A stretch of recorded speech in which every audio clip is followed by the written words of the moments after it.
नमस्कार दोस्तों, आप सभी का स्वागत है इस ऑनलाइन स्टडी क्लास वीरपथ पर। पिछले वीडियो में हमने राजस्थान की जिलों के बारे में विस्तार से चर्चा की, सभी जिलों की लोकेशन देखी, उनका सामान्य परिचय पढ़ा। अब इस वीडियो में हम सांबर झील के बारे में A to Z सभी पॉइंट्स हैं वो पढ़ेंगे। हम उम्मीद करता हूं इसके बाद में किसी भी एग्जाम में कोई भी क्वेश्चन इसमें से सांबर झील में से आ जाए तो पीछे नहीं रहेगा। जो भी पॉइंट्स पढ़ा रहे हैं सब डीपली भी पढ़ा रहे हैं और जो सामान्य है वो भी अलग से बता रहे हैं, तो ध्यान से समझे आप। और अभी तक सब्सक्राइब नहीं किया तो जरूर कर लें, लाइक करें वीडियो को, अगर पसंद आए तो कमेंट करके बताएं क्या है आपकी राय इसके बारे में, शेयर जरूर करना अपने दोस्तों के साथ। तो शुरू करते हैं सांबर झील के बारे में। तो देखो, सांबर झील के बारे में सबसे महत्वपूर्ण पॉइंट है, सबसे पहला पॉइंट ये बता दूं आपको कि सांबर झील है यह भारत की दूसरी, यानी खारे पानी की झीलों की बात कर रहा हूं, भारत की खारे पानी की झीलों में दूसरी बड़ी झील है।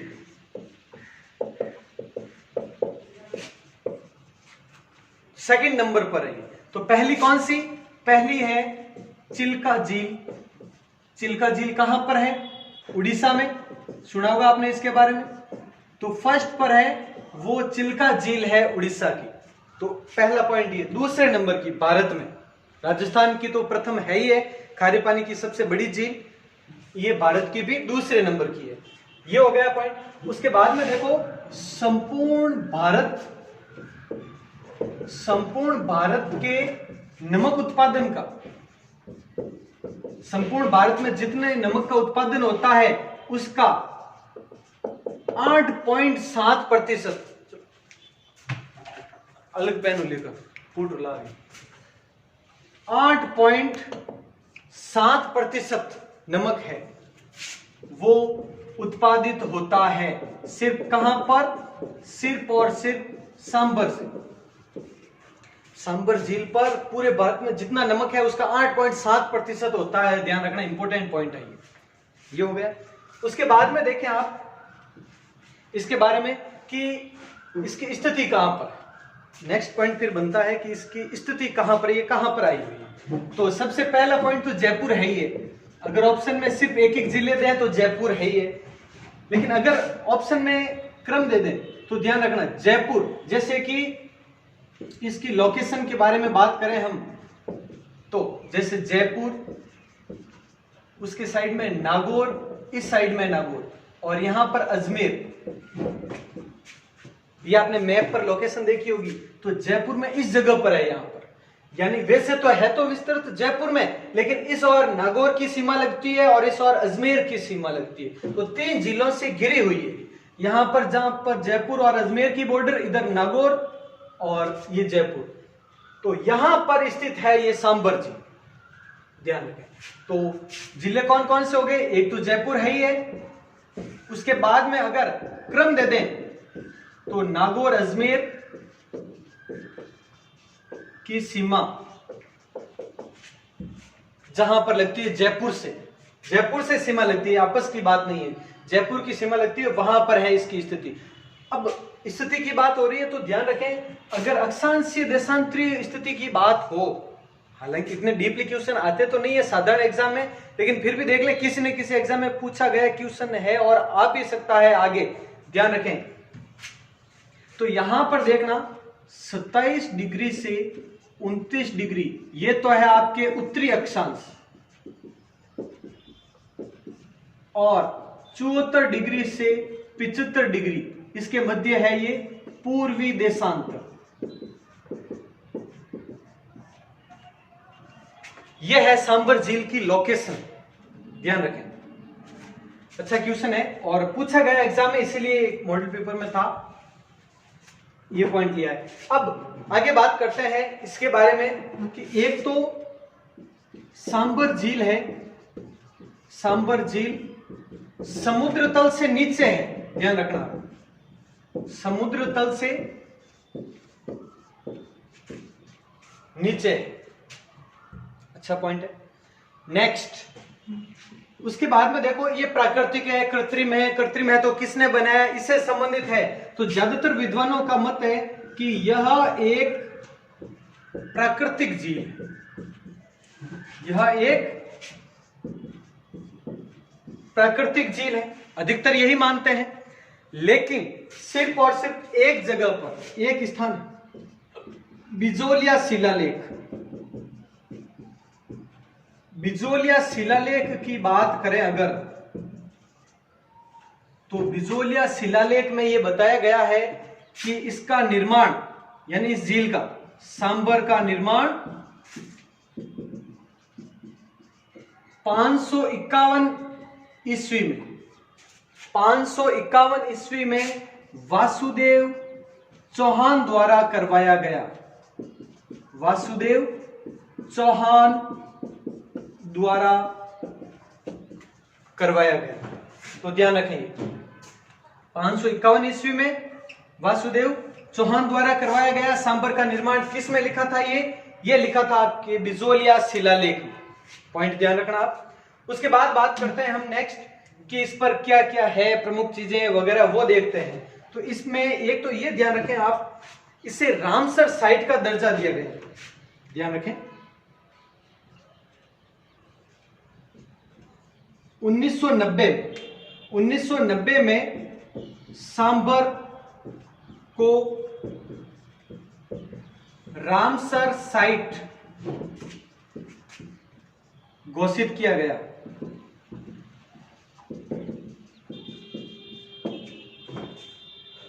रामसर साइट घोषित। अब ये रामसर साइट क्या है, इसके बारे में थोड़ी सी डिटेल देख लें, एक्स्ट्रा 1-2 मिनट लगेगा, ध्यान से देख लें। नए पॉइंट है, ध्यान रखना रामसर साइट के बारे में। जो स्टूडेंट पढ़ चुके हैं पहले मुझसे ये ऑफलाइन क्लासेस में, तो वो भी ध्यान रखें, थोड़ा सा नया पॉइंट है तो ध्यान दें। रामसर साइट,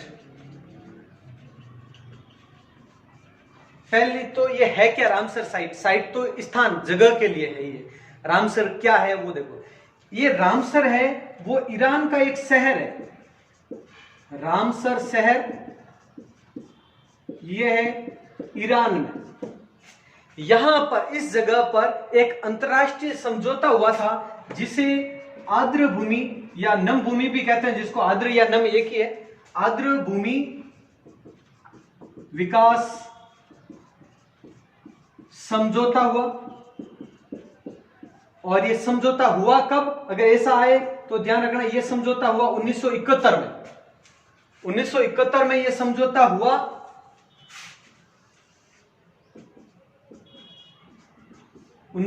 में हुआ और 1975 में लागू हुआ।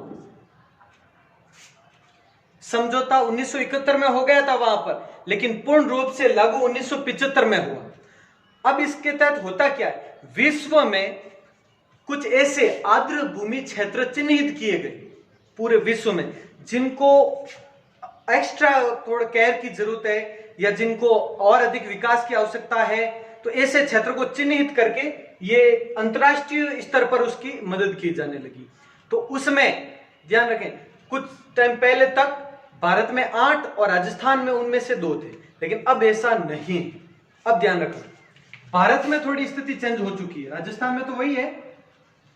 तो भारत में, ये रामसर साइट की बात कर रहा हूं, भारत में वर्तमान में 37 हो चुके हैं ये रामसर साइट। पहले 8 थे, लेकिन बाद में बढ़ते बढ़ते कुछ टाइम पहले तक 27 थे, और अभी कुछ टाइम पहले ही इसी 2020 में ही और अलग आगे और बढ़ गए, जिसमें से अभी जो लेटेस्ट में बढ़े उनमें से 6 तो सिर्फ और सिर्फ यूपी में ही बढ़े हैं रामसर साइट। तो 37 है भारत में। और राजस्थान की बात करें तो राजस्थान में है 2 रामसर साइट। पहला तो कौन सा हो गया, सांबर। राजस्थान में जो 2 की बात हो रही है, एक तो है, बता दो, केवलादेव घना पक्षी विहार के बारे में आपने सुना होगा, वो है 1981, और एक ये सांबर है वो हो गया 1990 में। 1981 में केवलादेव घना पक्षी विहार को रामसर साइट का दर्जा दिया गया, और सांबर को 1990 में रामसर साइट का दर्जा दिया गया। तो ये हो गए दोनों। राजस्थान के, और भारत के तो 37 इतने याद रखने जरूरी नहीं है। तो ये हो गया, अंक जरूर ध्यान रखना कितने हैं। ये हो गया रामसर साइट। उसके बाद में बात करते हैं यहां पर 1964 में, ध्यान रखना 1964 में यहां पर Hindustan salt limited, Hindustan salt limited एक कंपनी है, उसकी स्थापना की गई। वह इसी की सहायक company Sambhar salts limited, Sambhar salts limited, इनकी स्थापना की गई दोनों की। कब? 1964 में। ये हो गया पॉइंट। यहां पर सॉल्ट म्यूजियम भी है, ध्यान रखना, सॉल्ट म्यूजियम कहां पर? सांबर झील में ही, सांबर झील में सॉल्ट म्यूजियम भी है। और यहां पर सोडियम सल्फेट का संयंत्र भी स्थित है, सोडियम सल्फेट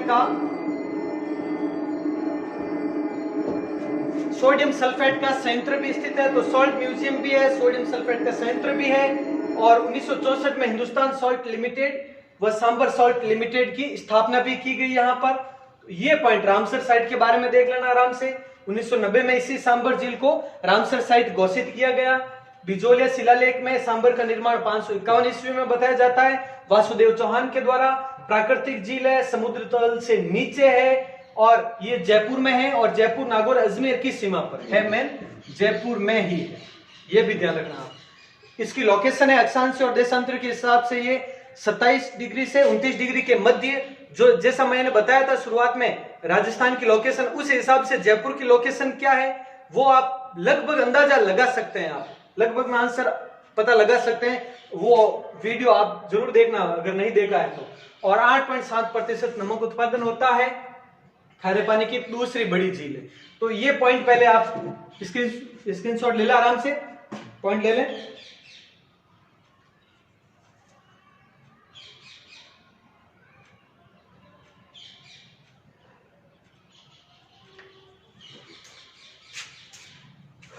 अब देखें आगे,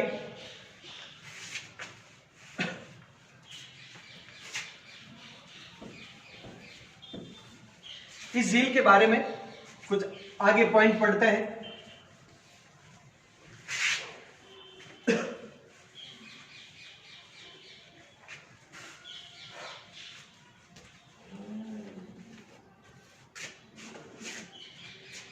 हाँ, नेक्स्ट, इस झील में ये जो हमने नदियों का चैप्टर पढ़ा उसमें 4 नदियों के बारे में हमने पढ़ा, तो वो देख लेते हैं। इस झील में यानी सांबर में 4 नदियां मिलती है। हालांकि 2 भी कह सकते हैं वहां पर, क्योंकि मेन तो ये 2 नदियां ही है, मेंथा रूपनगढ़, मेंथा और रूपनगढ़ 2 नदी ही है मेन। लेकिन 2 नदियां, मेंथा की सहायक है खंडेला नदी और रूपनगढ़ की सहायक है खारी नदी। तो ये 4 हो गई सहायक नदियों के सहित गिने तो, मेंथा रूपनगढ़ खारी खंडेला, मेंथा रूपनगढ़ खारी खंडेला, ऐसा कई जगह पर आपने देखा होगा। तो मेंथा की सहायक खंडेला, रूपनगढ़ की सहायक खारी, ये चारों कहां पर? सांबर झील में गिरती है। तो ये हो गया पॉइंट। नेक्स्ट, यहां पर जो नमक है वो केशाकर्षण पद्धति द्वारा, केशाकर्षण पद्धति द्वारा नमक तैयार होता है।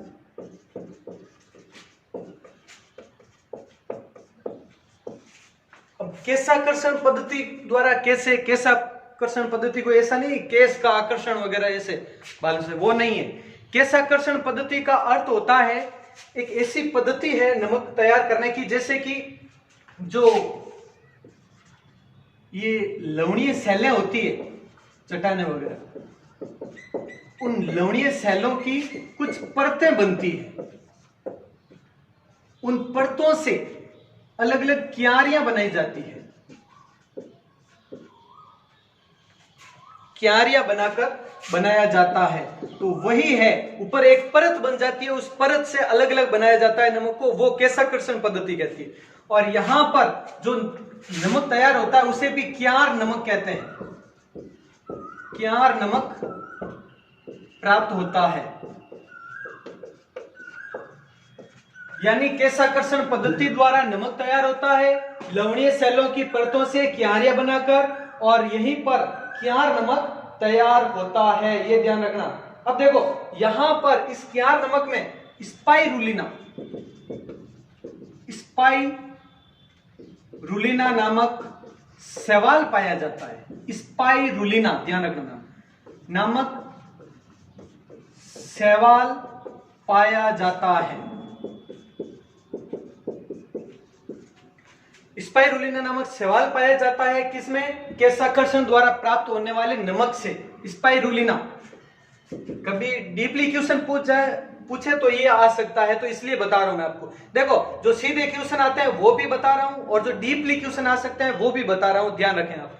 तो ये हो गया। इसमें कहा जाता है 65% तक प्रोटीन होता है।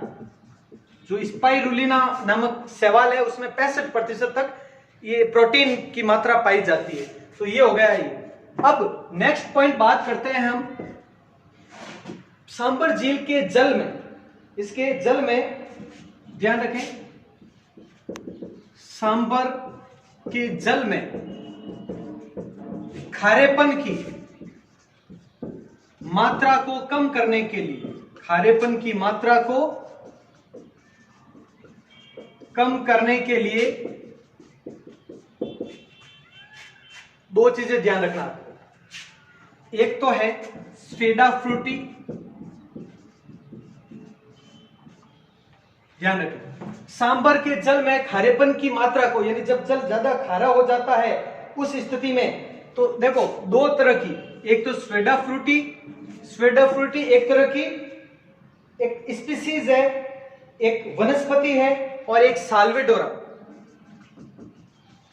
साल्वेडोरा स्पीसीज नामक वनस्पति सहायक है, नामक वनस्पति। ये क्या है? इसमें सहायक है, किसमें? खारेपन की मात्रा को कम करने के लिए। स्वेडा फ्रूटी और साल्वेडोरा स्पीसीज, ये दो प्रकार की वनस्पतियां हैं, वो बहुत महत्वपूर्ण है, तो ये भी पॉइंट ध्यान रखना आप। अब उसके बाद में अगला पॉइंट देखें ध्यान से। यहां पर यह कहा जाता है कि मुगल काल में भी, यहां यानी सांबर में, यहां मुगल काल में भी नमक तैयार होता था। मुगल काल में भी नमक बनता था। एक तो ये हो गया। इसके अलावा एक पॉइंट और देखना आप कि इसी जगह पर 1817 में इसे अंग्रेजों ने लीज पर लिया था। इसे अंग्रेजों ने लीज पर लिया था। यह भी पॉइंट ध्यान रखना आप। 1817 में इसे अंग्रेजों ने लीज पर लिया था सांबर झील को नमक प्राप्ति के लिए। तो इसके अलावा कुछ एक महत्वपूर्ण, अति महत्वपूर्ण, अब जो मैं बता रहा हूं ध्यान रखना। एक तो संत दादू दयाल, संत दादू का नाम सुना होगा आपने। तो संत दादू की पुण्य भूमि, कई बार पूछा जाता है झीलों के किनारे स्थित कोई भी, चाहे वो मंदिर हो, प्रसिद्ध स्थल हो, स्मारक हो, ये चीजें छतरियां वगैरह हो, ये पूछा जाता है। तो संत दादू की पुण्य भूमि स्थल कौन सा है? सांबर झील है। उसके अलावा शाकंभरी माता का मंदिर, शाकंभरी माता का मंदिर, वो भी यही स्थित है, शाकंभरी माता का मंदिर। और ध्यान रखना, इस झील को सपालदक्ष झील भी कहते हैं। ये जो झील है इसे सपालदक्ष झील भी कहा जाता है। सपालदक्ष झील, जयपुर। सपालदक्ष या शाकंभरी, ये मैंने उपनाम में बताया था आपको, सांबर के क्षेत्र को ही कहते हैं। और यहाँ पे शाकंभरी माता का प्रसिद्ध मंदिर भी स्थित है। उसके बाद में देखो नेक्स्ट है यहां पर लोक तीर्थ, एक प्रसिद्ध लोक तीर्थ है, नाम है देवयानी। देवयानी माता जी है का तीर्थ स्थल है और उनका मंदिर है यहाँ पर लोक तीर्थ देवयानी का मंदिर। और ध्यान रखना ये देवयानी है वो तीर्थों की नानी कहते हैं इसे, तीर्थों की नानी कहा जाता है। ये नानी, भांजा, मामा वगैरह, ये मचकुंड, धौलपुर, चित्तौड़गढ़ का क्षेत्र वगैरह है, वो शुरुआत में मैंने बताया था आपको, ये उपनाम करवाए थे तब। मचकुंड, धौलपुर है वो, भांजा वगैरह है। अब ये देखो आप, लोक तीर्थ देवयानी वाला का मंदिर है वो तीर्थों की नानी कहलाता है और ये यहीं पर सांबर झील के किनारे स्थित है, इसलिए मैं यहाँ पे बता रहा हूं। ये स्क्रीनशॉट ले लो आराम से इसका।